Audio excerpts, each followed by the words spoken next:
Shri Swami Samarth. Hello, हाय, नमस्कार. श्री स्वामी समर्थ सगळ्यांना. तुमचं स्वागत आहे माझं चॅनल नीताईची शिलाईमध्ये.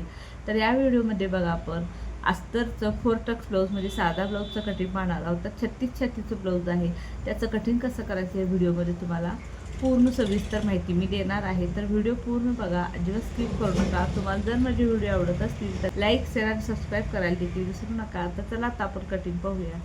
आपल्या ब्लाऊजची पूर्ण उंची 12 इंच आहे. तर त्यामध्ये मार्जिनसाठी 1 इंच एक्स्ट्रा घ्यायचा असतो.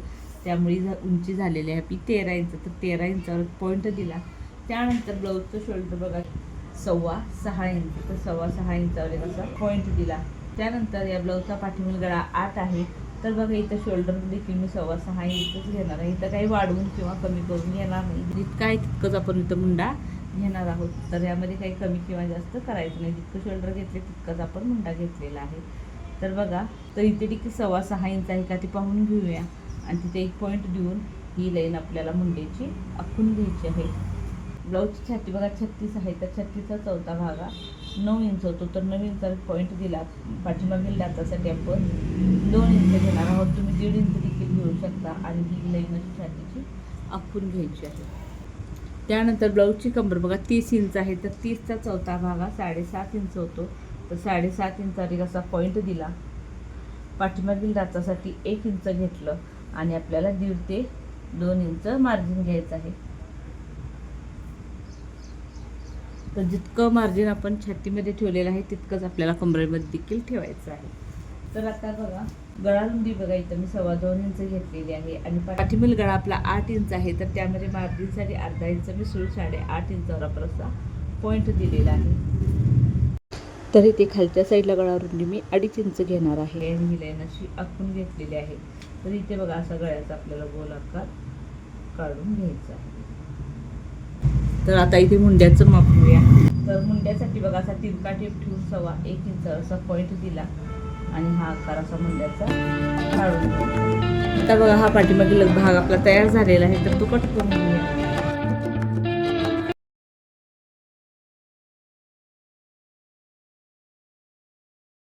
बघा आपल्या ब्लाऊजला ज्यावेळी पुढच्या बाजूला हुक्का असतात फ्रंट साईडला, त्यावेळी आपल्याला पाठीचा भाग काढताना हे असं दुमडलेल्या साईडवरतीच पाठीचा भाग काढायचा आहे. म्हणजे हा आखण पार्ट निघतो दोन्ही साईडचा. आणि पुढचा भाग आपण इकडं सुट्ट्या पदरवरती काढू शकतो. आणि समजा जर तुमच्या ब्लाऊजला पाठीमागे हुक्का असतील, पुढं पॅक असेल, तर त्यावेळी तुम्हाला पुढचा भाग असं बंद घडीवरती काढायचं आहे अशा पद्धतीने. आणि जे सुट्टे पदर असतात तिथं आपल्याला मागील भाग काढायचा असतो. आणि शक्यतो आपल्या ब्लाऊजला पुढेच हुक्का असतात, त्यामुळे बंद घडीवरती पाठीचा भाग काढतो. कधी तरच कोणतं कस्टमर सांगतं की पाठीमागे हुक्का करा तरच, किंवा शक्यतो आपले हे पुढच्या भागाला हुक्का असतात. तर आता बघा, तर ही 2 ब्लाऊज आहेत, त्यामुळे ही मेहंदी कलर आणि गुलाबी वरती खाली झालेला आहे. तर इथं बघा हा जो आपला ब्लाऊजचा पॅटर्न आहे, पाठीमागील भाग काढून घेतलेला आहे, तो असा अगदी व्यवस्थित ठेवून घ्यायचा आहे. हे बघा असा ठेवून घेतला. कुठेही कमी जास्त पडणार नाही याची दक्षता घ्यायची आहे. त्याच्या भोवत्याने फक्त आपल्याला मार्किंग करून घ्यायचं.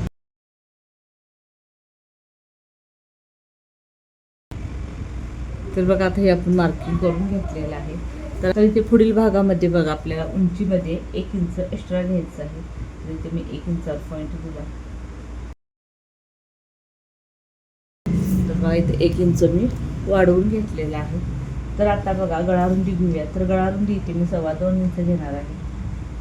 तर 2.25 इंच गळा रुंदी घेतली. आणि पुढील गळा आपला आहे 5.25 इंच. 1 इंच मार्जिनसाठी म्हणजे एकूण आपण 6.25 इंचावर असा पॉईंट दिला. आणि इथे खालच्या साईडला देखील गळा रुंदी आपण 2.25 इंचच घेतलेली आहे. आणि इथे बघा मुंड्याची इथे तुम्ही अशी लाईन आखून घेऊ शकता. तर इथं खालच्या साईडला आपल्याला 3.25 इंचावर पॉईंट द्यायचा आहे क्रॉसपट्टीसाठी. तर ह्या साईडला बघा 2.25 इंचावर पॉईंट दिला. आणि ही तिरकी लाईन अशी आखून घेतली. आणि इथे बघा गळ्यापासून आणि जिथे आपण क्रॉसपट्टी घेतलेली आहे तिथपर्यंत जितकं अंतर येतं त्याचं आपल्याला सेंटर काढायचं आहे. तर इथं 5 इंच आलेलं आहे. तर 5चं सेंटर मी 2.5 इंच घेतलेलं आहे. आणि इथे बघा आपल्याला डाग द्यायचा आहे. तो कसा द्यायचा, तर ब्लाऊजची कंबर आहे 30 इंच. तर 30चा चौथा भागा 7.5 इंच होतो. तर 7.5 इंचाचा आपल्याला असा सेंटर काढायचं आहे, टेप फोल्ड करून आणि इथे पॉईंट घेऊन घ्यायचा. आणि बघा इथून वरती मी 1.5 इंचाचा असा डास देणार आहे. तर हा डास या साईडला 1.5 इंच आणि या साईडला 1.5 इंच असा अर्धा इंचाचा असणार आहे. आणि इथे मध्ये बघा जी लाईन आहे तिथं देखील डास द्यायचा आहे, पण इथून आपल्याला डास हा 1.5 इंचाचा घ्यायचा आहे. तर हे 1.5 इंचावर असा पॉईंट दिला. आणि हा डाच आपल्याला ह्या साईडला 1.5 इंच आणि ह्या साईडला 1.5 इंच असं अर्धा इंचाचा डाच घ्यायचा आहे. आणि इथून देखील आपल्याला इकडे 1.5 इंचावर आणखीन एक पॉईंट असा द्यायचा आहे. आणि या पॉईंटपासून 1.5 इंचावर आणखीन एक पॉईंट द्यायचा.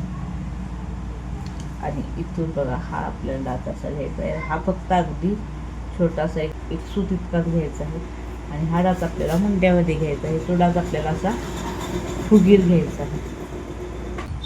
तर ते गळ्याचा असा गोल आकार आपण काढून घेऊया.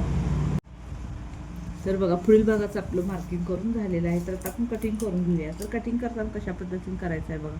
तर इथून खालून इथून आपल्याला कट करणे तर इथून करायचं आहे. म्हणजे आपल्याला कसं क्रॉसपट्टी एक्स्ट्रा वाढवून घ्यावी लागते, ते इथंच वाढवून घेता येते. म्हणजे एक्स्ट्रा परत वेगळी काढावी लागत नाही.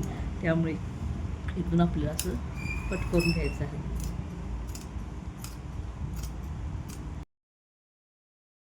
आणि इथे बघा पहिला आपण ही क्रॉसपट्टीमध्ये अर्धा इंच एक्स्ट्रा घ्यावं लागतं आपल्याला मार्जिनसाठी. तर हे एक्स्ट्रा अर्धा इंच आपण असं घेऊया.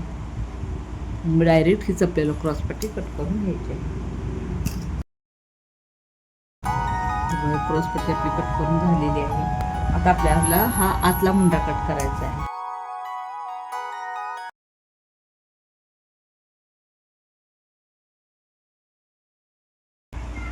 तर बघा आपला साधा ब्लाऊज कटिंग करून झालेला आहे. तर आता आपण बाही कट करूया.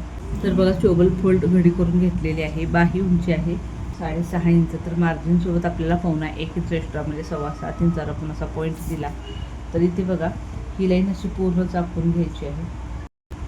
आणि इथे 2 इंचावर असा पॉईंट द्यायचा. आणि ही जी लाईन आहे इथून खाली आपल्याला मुंडाखुलीचं माप घ्यायचं आहे. तर बाही 7 आहे. तर मी मुंडाखुली बघायचं 3 इंच घेणार आहे. तर बघा बाही रुंदी आपली 8 आहे. तर 8 इंचावर कसा पॉईंट दिला. आणि ही मुंडाखुली आपली 3 इंच आहे. इथून बघा अशी लाईन आखून घ्यायची आहे. तर बघा हे बाहीचा आपण आकार असा काढून घेतलेला आहे. आणि इथून पुढे आपल्याला 2 इंचावर पॉईंट द्यायचा आहे मार्जिनसाठी. दंडघेर बघा 6 इंच आहे. तर 6 इंचावर पॉईंट दिला आणि मार्जिनसाठी आपण 2 इंच घेतलं. आणि ही लाईन अशी आखून घेतली. तर आपण पहिला बाही कट करून घेऊया, मग तुम्हाला दाखवते मी पुढील भाग कसा काढायचा बाहीचा. तर बघा आता सेंटरला असा कट मारून घेऊया आणि बाही आपण ओपन करून घेऊया. तर आता बघा इथे आपल्याला पुढील भाग घ्यायचा असतो. तर कशा पद्धतीने घ्यायचा बघा. तर हे जो मुंडाखोलचा पॉईंट आहे तिथून हे 2 इंचाचा पॉईंट आहे तिथंपर्यंत टेप ठेवायचा. तर 3.5 इंच त्याचा सेंटर आलेला आहे. तर इथे बघा हे आपण असा आकार काढून घेऊया. इथून आपल्याला अर्धा इंचावर खाली पॉईंट द्यायचा. तर इथं असा आपला आकार येणार आहे. तर बघा हे अशा पद्धतीने. तर आता आपण कट करून घेऊया. तर बघू शकता आपला बाहीचा पुढील भाग आपला कट करून झालेला आहे.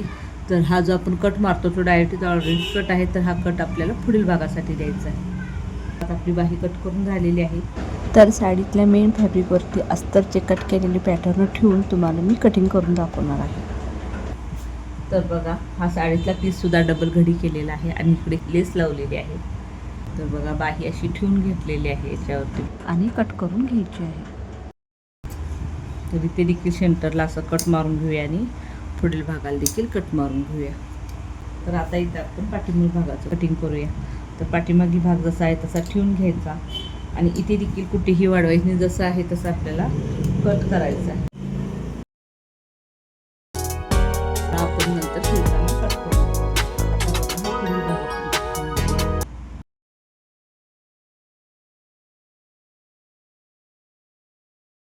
कटिंग झालेलं आहे.